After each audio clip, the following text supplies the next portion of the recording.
What's going on, everybody? Your boy Tyrone Brown here, First and Goal Sports. Um, I wanted to give my take on what the Eagles have done so far.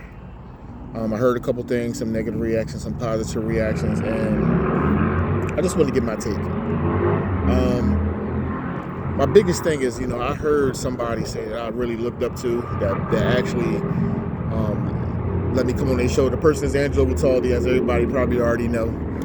I heard him say the Eagles was going to win like 5 or 6 games this year, and I'm like, damn. It's kind of like you walk outside and you get sucker punched. He's like, oh, and now I gotta swing back. Sorry for the background noise. I'm outside. It's a nice day. Figure I'd do the stream outside real quick, record real quick outside. But I wanted to touch on the names, and I wanted to go name by name and give you my honest opinion. He said he was going to win 5 or 6 games. He said we was going to win 5 or 6 games because Nick Sirianni is still our coach. It's like, damn. That's how you feel? Shout out to Angelo. Much respect, though.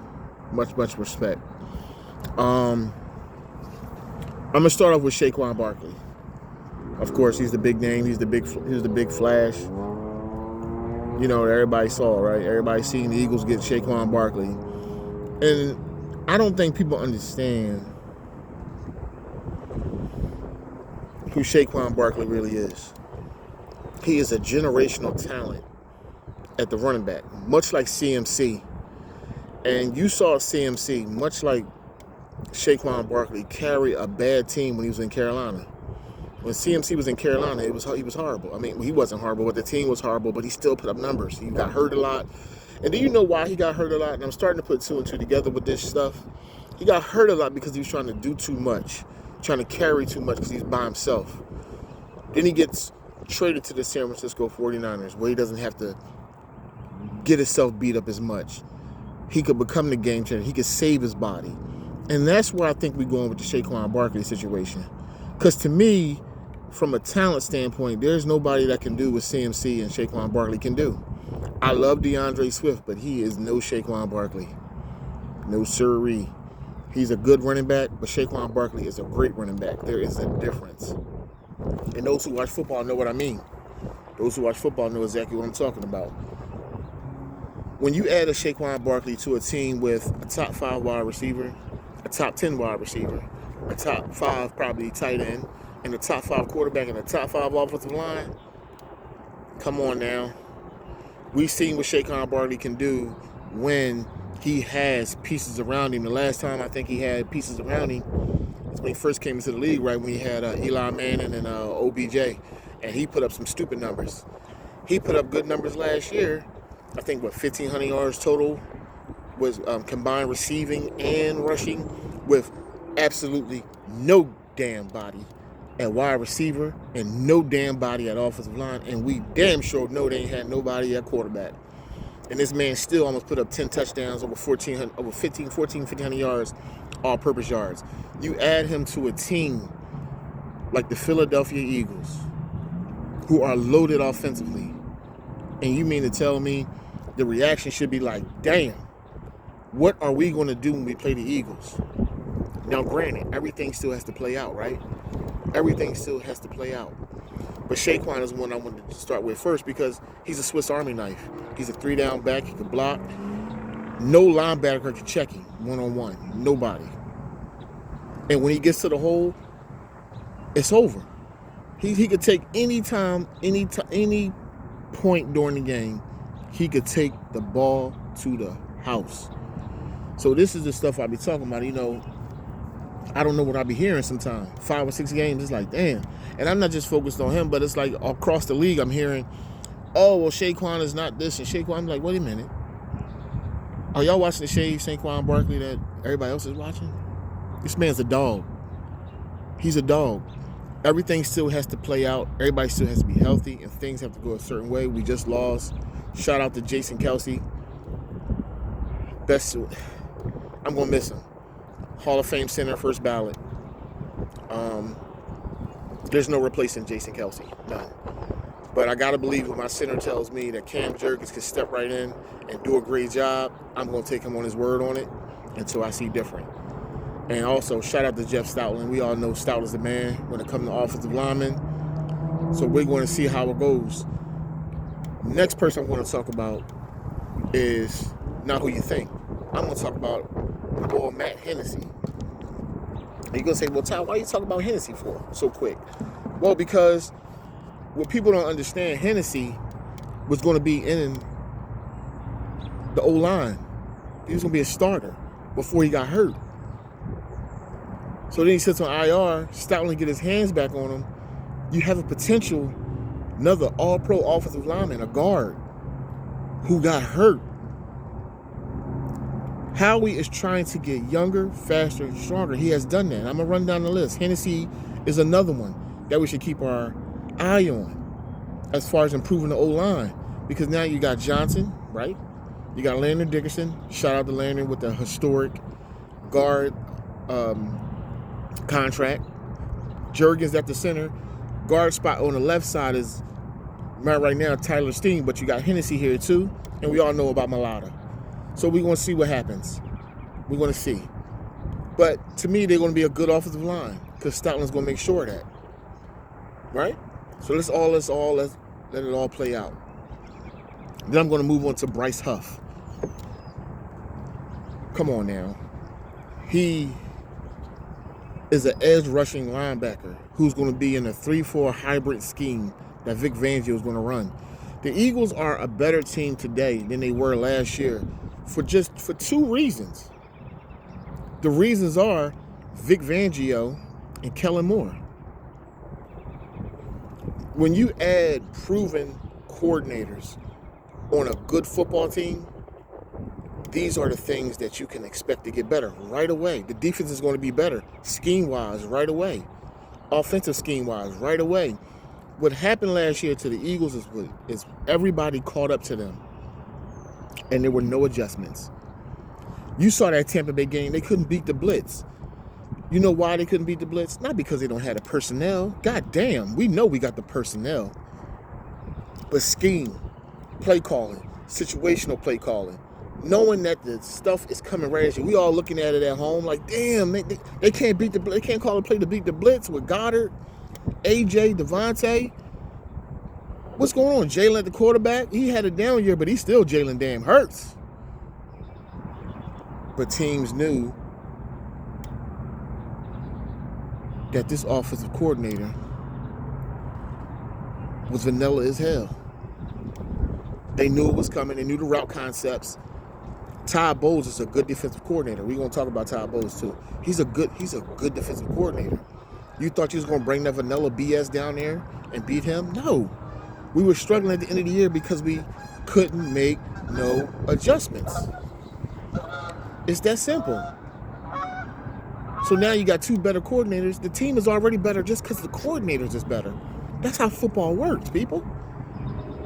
I shouldn't have to tell nobody this, but I'm going to have to because I hear people whispering in the background saying we're going to win 5 or 6 games. Like this ain't a team that had 10 games with vanilla coordinators.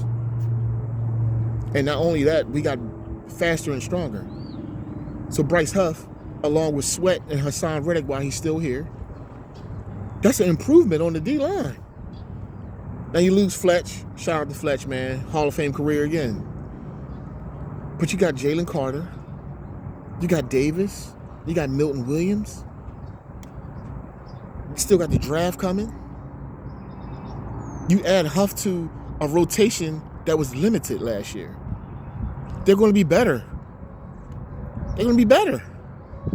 Just from a scheme standpoint, they're better already. So then you add Chauncey. A lot of geese out here today. You had Gardner. I ain't even got to sit here and elaborate on Gardner. We know Gardner. We know he makes everybody in that back seven better. Bradbury had his best year with Gardner. Now, don't get me wrong. I'm not saying we should keep Bradbury. What I'm saying is the fear of people turning over the ball or getting knocked the hell out by Gardner made everybody better. You got Slay back. You may bring Maddox back if he can stay healthy. Remember, it's not that Avonte can't play. He just can't stay healthy. But if he can come back healthy on a 1-year prove-it deal, all right, not to mention Ringo. Eli Ricks. The boy, I think his name is Isaiah Cooper. The guy who was suspended last year. He's a good player. The Eagles are set up to be younger, faster, stronger. All you got to do is let it play out. Nothing is guaranteed in football. We all know that. Nothing is guaranteed. So we're going to see what happens. It's still a process. But just because you got two better coordinators, you automatically better. Billups. Gardner is a problem. We already know he's a beast. I ain't got to sit here and go too much on that. Devin White is what I really wanted to talk about. So everybody was, I see the Pro Football Focus and all that. Oh, he's the worst linebacker and all that. Has anybody ever thought that maybe a guy who can run like him, who's an athlete like him, maybe just needs to change the scenery? Maybe he gets his hands on maybe when Vic Fangio gets his hands on him, who's had Patrick Willis, a lot of, I think he had Ray Lewis as well. Not saying Devin White is these guys. What I'm saying is he knows how to take a young talent and get the best out of the linebacker position. Who says Nakobe Dean doesn't come back a year stronger after being out? These are things that we got to think about. Coordinators make teams better. Coaching make teams better. We're in a position to be better just because of that. I think Devin White is going to be okay. We still got to wait for it to play out. But he's a 26-year-old freak athlete at the linebacker position who, when the Bucs believe went to the Pro Bowl, had a crazy year. And maybe the scheme just don't fit him. But we're going to see. I'm not saying that's the case. But the Eagles are taking a chance on him because he's still young. And you can get him. It's one of those, if it don't work out, he can move on. If it does work out, we extend him. Okay, we see what happens. But I believe the Vic Fangio defense will get the best out of Devin White. You got Kenny Pickett. Everybody's killing the Kenny Pickett move. What are you worried about Kenny Pickett for? He was in a Pittsburgh offense with Matt Canada as his offensive coordinator, for Christ's sake, people. God damn. We talking about a guy who was I think the most ready NFL quarterback coming out, and he inherits Matt bum ass can't call a play jabroni ass Canada. Now, I'm not making excuses for Kenny, but he's coming to a situation where he's with a better coordinator. Kellen Moore is a better coordinator, former quarterback, knows how to run an offense. He may get the best out of Kenny. Is Kenny starting? No, we already got a dog at quarterback. He's not traded to be anything but a backup, just in case Jalen can't stay healthy, just in case something happens. Everybody's like, oh, if Kenny got to come in, we're going to be like, God damn, wait a minute. Sometimes, again, coordinators make better damn players. That's all I'm saying. Better players make better damn players. This man's coming over here, and not saying Pittsburgh don't have none. They got Najee Harris. They got the other boy Pickett. They got some dogs over there. They got the tight end. But you coming over here with A.J. Brown, Devontae, Goddard, Saquon in the backfield, a top 5 O-line. That's a big deal.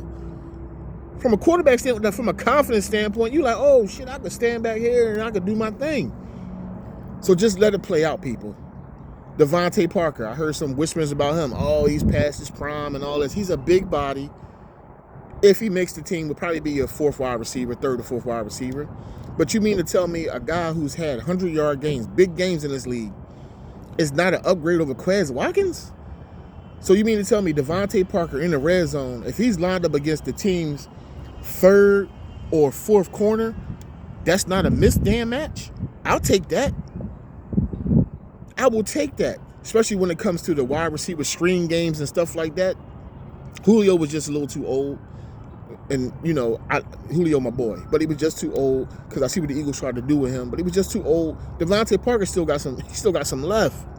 He ain't washed up. New England's going into it. They over there doing a rebuild youth movement.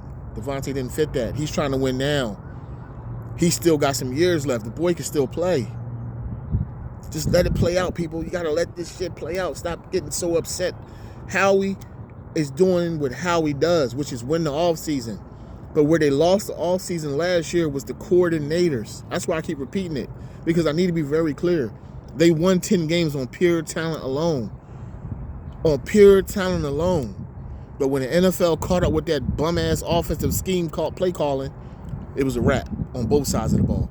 To the point where We had to get rid of Desai, put in Matt Patricia, a guy who was just in the booth doing nothing, and ask him to step in because our players couldn't even approach Desai. So they had to do something. That's why it happened mid-season like that. So when you look at it, that's the kind of stuff you got to pay attention to. What happened during the season? Why the collapse? What happened? Coaching makes a damn difference. That's all I'm saying. Then you get the linebacker from the Saints, Zach Braun. Another one, younger, faster, stronger, pass rushing specialist, can play in coverage a little bit. This is what the Eagles are doing. They're getting younger, faster, and stronger. You had guys that couldn't play last year, the Leonards, the bad back. You're trying to just plug anybody in the damn thing. I hope they bring Zach Cunningham back. I mean, I like Cunningham. Cunningham was all right. I think you should bring Cunningham back. But don't forget, you got Sidney Brown coming back. You know, these guys were getting playing time. I mean, the safety they got from Tennessee, he looked like a deer in the headlights back there. He looked like he couldn't run or nothing no more. He was done. We know Chauncey ain't like that. We still got Blankenship, who I think was out there way too much. He may be a situational safety. You just have to put the pieces back together. Because even with those pieces they had, they were still winning games. It's when the league caught up with them, and then you didn't make any adjustments. That's why it fell apart like that. To the point of Jalen trying to call his own damn plays at the line all the time. Okay, one thing about an audible, but he done gave him on the offensive coordinator so bad. He like, goddamn, you call what? Wing right 50, double X what? Nah, we're not running that. We're going to run something else because I don't trust you. That's not good when your coordinator and your quarterback don't trust each other. That's not good when your defense and your best player, Hassan Reddick, don't trust each other. So if that's the case, then the trust is broken all across the team. You got to redo that shit. And that's what the Eagles have done. So now we got to wait to see because we still got the draft. Right now, I like the moves. Saquon Barkley, a generational running back. Huff, younger, faster, stronger, part of the rotations now on the edge. Mixed with Hassan Reddick and Swift. Come on, man. Brought back CJ. You got Delvin White, who's fast. Another guy who may need to change the scenery, who now will get a different coordinator, a different coach that's been familiar with young, talented linebackers. I'm not saying it'll make the difference, but you got to wait to see because it could make the damn difference. We still got OTAs. We still got the draft. Let this stuff play out, and we'll be fine. I'm not fussing at the Eagle fans who are on the same page as me. I'm fussing at these people talking about 5 or 6 games. These moves are just splash moves. People, I heard Dream Team today. Like, no, they didn't bring out the goddamn Dream Team thing. Did we forget that we had Juan damn Castillo, a former a former offensive line, according to whoever the hell he was, switched over to the defensive side because Andy Reid lost his mind. He needed to change the scenery too. Maybe the greatest coach in NFL history right now, though, Andy Reid. But sometimes it changes scenery to do that. Go back to Chris Carter. I'm just switching gears real quick. Chris Carter, he became the receiver he was because Buddy had to let him go because he was tripping here. Sometimes the change of scenery matters. So just wait to see what happens, everybody. Fly, Eagles, damn. Fly, man. Yo, it feels good to be back talking some sports with you guys. You already know how I do. I'm going to come and I'm going to give it. Oh, man, look. I'm back. First to Go Sports, now an official member of Hardcore Sports Network. I'm going to be doing some content soon. I'm going to be dropping some live soon. But I just wanted to give my reaction, let you guys know, 1, I'm back.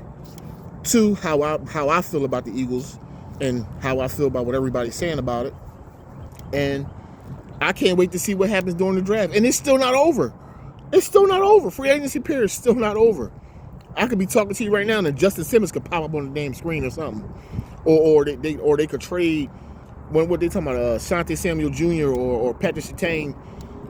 Come on, man. Howie always trying to put us in a position to win. And shout out to Howie Roseman, man, for being able to take that moment when Chip Kelly came in here and lost his damn mind and got rid of arguably one of the best Eagle teams ever put together and destroyed that.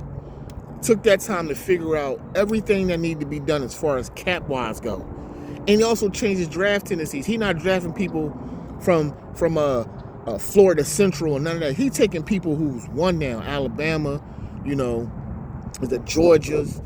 You know, he's taking talent from proven schools now. He's not reaching like, oh, I think this guy got talent. No, Howie Roseman is he's in a zone right now, and you know what? I appreciate him because as an Eagle fan, we already know what it's like to have nothing on it, to look forward to nothing during the season. We have optimism now. It's like, man, we had 10 wins last year, and all he did was add better pieces. Saquon Barkley is better than Swift. He's better. Swift is a good back, but this guy's a generational back. There's a difference. And y'all going to see the difference, especially when he doesn't have to worry about the box being loaded up on him. I can't wait for the season. I'm just only thing I ask for the football gods is health.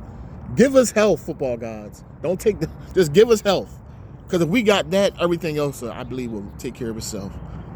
So I'm going to let you guys go. It was good talking to y'all, man. It feels good to be back. Tyrone Brown here, First and Goal Sports, and an official member of the Hardcore Sports Network. We got some stuff coming from y'all. Appreciate it. I will talk to you guys later. Enjoy the rest of y'all weekend. Be safe and have a good night.